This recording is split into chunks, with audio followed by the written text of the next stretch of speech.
Hello student, कैसे हैं आप सब। उम्मीद करता हूँ आप सब अच्छे होंगे, मस्त होंगे, बेहतर होंगे, आपकी पढ़ाई बेहतर चल रही होगी। क्लास 11 फिजिक्स में आज का जो टॉपिक है बच्चों, घर्षण के लाभ हानि, घर्षण कम करने के उपाय, साथ में देखेंगे घर्षण को बढ़ाने के उपाय। क्योंकि जरूरी नहीं कि आप घर्षण को कम ही करो, बढ़ा भी सकते हो। जैसे आप चल रहे हो ज़मीन पर, यदि आपके स्लीपर में घर्षण नहीं है ज़मीन के तल के साथ, तो फिर आप फिसल जाओगे। तो घर्षण बढ़ाना भी जरूरी है, समझ रहे हैं। तो चलिए शुरू करते हैं। फिर बच्चों सबसे पहले बात करते हैं लाभ की। तो देखो, घर्षण के कारण हम जमीन पर चल पाते हैं, यदि घर्षण ना हो तो हम जमीन पर नहीं चल पाएंगे। अच्छा, ये घर्षण है क्या? हो सकता है आप इसके पहले के लेक्चर आप ना देखे हों, तो आप प्लेलिस्ट में जाकर के देख लीजिए। इसलिए मैं कहता हूँ हमेशा आपको पूरे लेक्चर मिलते हैं, आप प्लेलिस्ट में जाएं और बेहतर रूप से तैयारी करें। घर्षण है क्या बच्चों? जैसे हम किसी एक वस्तु को दूसरे वस्तु पर चलाते हैं, तो उसके चलाने के विपरीत में एक ऐसा बल कार्य करता है जो उसका विरोध करता है, उसे हम बोलते हैं घर्षण बल। ठीक है, जैसे आप इसको मान लो, यहाँ से इसको ऐसा हमने धक्का दिया, तो ये जो हमारा स्केच था आगे की ओर गति करेगा। देखिएगा, ये देखो गति कर रहा है, और गति कर रहा है तब उसके विपरीत में कहीं ना कहीं एक बल कार्य करेगा जो उसको गति करने का विरोध करेगा। अर्थात एक प्रकार से ऐसा बल कार्य करेगा जो उसकी गति का विरोध करे, उसे हम बोलते हैं घर्षण बल या घर्षण कहते हैं। सिंपल है। घर्षण के कारण हम पेड़ पर चढ़ पाते हैं। जिससे हम पेड़ पर चढ़ते हैं तो टहनियों को पकड़ते हैं, यदि घर्षण ना हो तो फिसल जाएगा हाथ और हम गिर जाएंगे। या हमारा पैर जो होता है घर्षण के कारण पेड़ के भाग पर कहीं ना कहीं रुक पाता है, यदि घर्षण ना हो तो हमारा पैर फिसल जाएगा। जैसे यूकेलिप्टस का पेड़ वगैरह जो चिकना पेड़ होता है, मान लीजिए कोई भी पेड़ बहुत ही चिकना है, ठीक है, उसमें टहनियाँ नहीं है, आप उसमें चढ़ो तो आप नहीं चढ़ पाओगे। इसका कारण यही होता है। लेकिन जैसे आप दीवार में देखो, दीवार में कोई चढ़ सकता है, यदि कोई भी कुछ नहीं, प्लेन दीवार हो, है ना, लगभग मान लीजिए ज़्यादा नहीं तो 15 फीट भी हो, लेकिन वो नहीं चढ़ पाएगा। कारण होता है क्योंकि वहाँ पे घर्षण नहीं होता, बिल्कुल फिसल जाता है।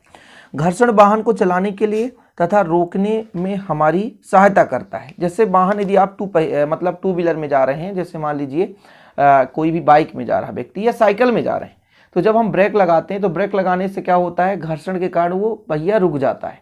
यदि हम ब्रेक ना लगाएं तो कहीं ना कहीं पहिया नहीं रुकेगा। इसका कारण क्या होता है, जैसे ही हम ब्रेक लगाते हैं तो जो ब्रेक का सूज होता है पहिया के, है ना, मान लीजिए पहिया के जो धुरी होता है उसके साथ जाकर के चिपक जाता है।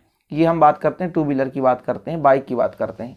और आप देखो साइकिल में भी गुटका लगा रहता है। आप घर में जा करके अपने घर में जो भी हो साइकिल हो, उससे देखना भैया, जब हम ब्रेक दबाते हैं तो उसका गुटका जो है उसके धुरी के साथ चिपकता है, जिससे घर्षण होती है और हमारा जो वाहन है वो रुक जाता है। इसी प्रकार का कंसेप्ट है सब जगह। घर्षण के कारण ये वाहन को हम रोक पाते हैं, चलाते भी हैं। पहिया जो होता है जमीन के साथ घर्षण के कारण चलता है, यदि घर्षण ना हो, इसीलिए तो कहते हैं चिकना जो आपका यदि रोड है तो वहाँ पर चल पाना थोड़ा सा कठिन होता है। यदि दरदरा रोड है तो वहाँ पर आसानी से आप चल सकते हैं और तेज हमारी गाड़ी भागती है। समझ रहे हैं। चलिए, घर्षण के कारण माचिस से आग उत्पन्न होता है। आप सबको पता है कि हमको आग जलाना होता है तो माचिस की तीली को रोजन से क्या करते हैं, है ना, घर्षण कराते हैं। घर्षण के कारण ही बाल्टी एवं रस्सी द्वारा कुएं से पानी निकाल पाते हैं।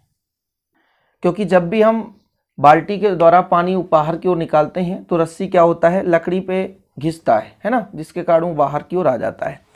अगला देखो, लकड़ी में कील और पेंच घर्षण के कारण ही ठहरते हैं। मतलब जैसे लकड़ी में कील वगैरह अंदर, है ना, किसी हथौड़े के माध्यम से डालते हैं, नहीं ठोंकते हैं एक प्रकार से, तो जाकर के वहाँ पर वो कील टिक जाता है। यदि घर्षण ना हो तो वो कहीं ना कहीं बाहर आ जाएगा। रस्सी बनाने अथवा उसमें गांठ लगाने में घर्षण हमारी सहायता करता है। तो इस प्रकार से घर्षण के लाभ यार, आपके दैनिक जीवन में घर्षण बहुत उपयोगी है। आप हर वक्त घर्षण के साथ ही हैं, जुड़े हैं घर्षण के साथ, तो अपने दैनिक जीवन से संबंधित चीज़ों को याद करें। अब घर्षण के कुछ हानि भी हैं। जैसे मान लीजिए कोई भी मशीन लगातार घर्षण होगा तो कहीं ना कहीं टूट फूट तो हो ही जाएगी, तो भैया उसका क्षति हो जाएगा। तो अत्यधिक घर्षण के कारण मशीनों में टूट फूट हो जाती है। ठीक है, घर्षण के कारण गतिमान वस्तु की काफ़ी ऊर्जा ऊष्मीय ऊर्जा के रूप में नष्ट हो जाती है। जब घर्षण होता है तो जैसे आप ऊष्मीय ऊर्जा कैसे समझोगे, आप दोनों हाथ में घर्षण करो तो एक ऐसी स्थिति आएगी, लगता है हाथ जल जाएगा और आप स्वतः हाथ को छोड़ दोगे, मतलब आप रगड़ना बंद कर दोगे। प्रैक्टिकल ही है, देख लेना।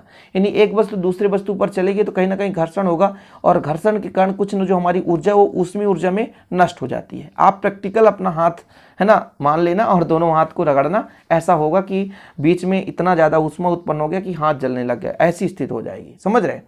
घर्षण के कारण मशीन की दक्षता कम हो जाती है। दक्षता का मतलब होता है उसकी क्षमता। घर्षण के कारण मशीन आवेशित हो जाते हैं, जिससे दुर्घटना की संभावना बढ़ जाती है। आप लोग जैसे देखते हैं ज्वलनशील पदार्थ है, ज्वलनशील पदार्थ में क्या करते हैं कि एक जंजीर को नीचे जमीन से लटकाते हुए टच करते हुए ले जाते हैं। ज्वलनशील पदार्थ में क्या होता है, जब घर्षण होता है आवेश के साथ उसके बॉडी का, तो वहां पर आवेश उत्पन्न होता है। तो घर्षण के कारण आवेश उत्पन्न हो जाता है। यदि वो आवेश पृथ्वीकृत नहीं हुआ तो वो कहीं ना कहीं उसमें आग लग जाएगी। इसलिए ज्वलनशील पदार्थ में एक जंजीर लगा दी जाती है जिससे जो भी आवेश उत्पन्न हो वो पृथ्वीकृत हो जाए। तो ये कुछ हानियां हैं कि भाई हानि भी हो सकते हैं। अब जैसे मान लीजिए घर्षण ज़्यादा हो गया तो हम कैसे उसको कम कर सकते हैं। क्वेश्चन आता है घर्षण के कम करने के उपाय, है ना। जो भी घर्षण है किसी वस्तु पर उसको हम कम करना चाहते हो तो क्या उपाय है। पालिश के द्वारा चिकने सतह की तुलना में दुरदुरे तल में घर्षण अधिक होता है, अतः दुरदुरा कहो या खुरदुरा कहो, ठीक है, अतः खुरदुरे तल में पालिश कर दिया जाता है। ऐसा करने पर तल में गड्ढे भर जाते हैं जिससे क्या हो जाता है, मान लीजिए आपका घर्षण कम हो जाता है, यानी थोड़ा सा कहीं ना कहीं चिकना पना जाता है। फलस्वरूप घर्षण का मान सिंपल है कम होगा।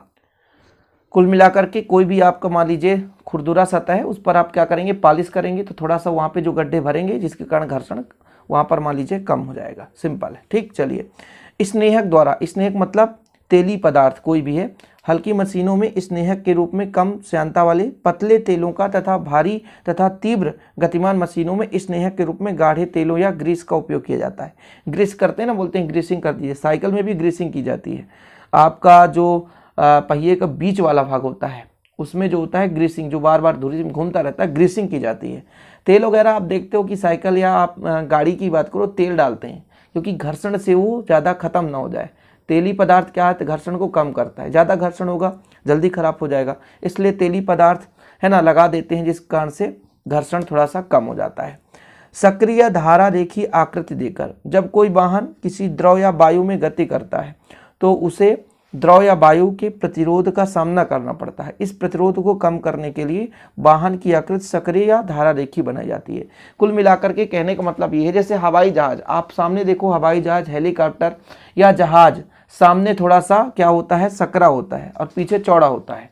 क्योंकि देखिए कोई भी पदार्थ है जब जाएगा तो जैसे सामने भी द्रव में जा रहा है, यानी कहने का मतलब पानी में जहाज जा रहा है तो जहाज को पानी रोकने का कोशिश करेगा, अवरोध उत्पन्न करेगा। वहीं पे जब वायु में यदि कोई मान लीजिए वायुयान जा रहा है तो वहां पर वायु जो है उसको रोकने का प्रयास करेगा। लेकिन सामने यदि सकरा है तो फिर उसमें घर्षण क्या हो जाता है, कम हो जाता है, कम अवरोध होता है। इस कारण से भाई साहब कोई भी पदार्थ है, कोई भी वाहन है, उसको हम क्या करते हैं, धारा रेखी आकृति दे देते हैं, सक्रिय आकृति दे देते हैं, जिस कारण से वहां पर घर्षण कम हो जाता है। इसके बाद अगला नंबर है उचित पदार्थों के प्रयोग से, मतलब उचित पदार्थ का प्रयोग करके हम घर्षण का मान कम कर सकते हैं। जैसे घर्षण बल का मान पदार्थ की प्रकृति पर निर्भर करता है। उचित पदार्थ के प्रयोग करने से घर्षण क्या हो जाता है, कम हो जाता है। जैसे रबर और कंक्रीट के बीच घर्षण बल का मान अधिक होता है। यही कारण है कि पहियों में रबर बना दी जाती है। रबर बनाने से घर्षण क्या हो जाता है, कम हो जाता है। सिंपल है। एक शाब्दिक अर्थ के रूप में आप वैसे एक बार यदि पढ़ लेते हो तो सिंपल है, आपसे तैयार हो जाएगा। आपको रटना तो नहीं पड़ेगा, सिंपल, कुछ भी रटना नहीं पड़ेगा बच्चों।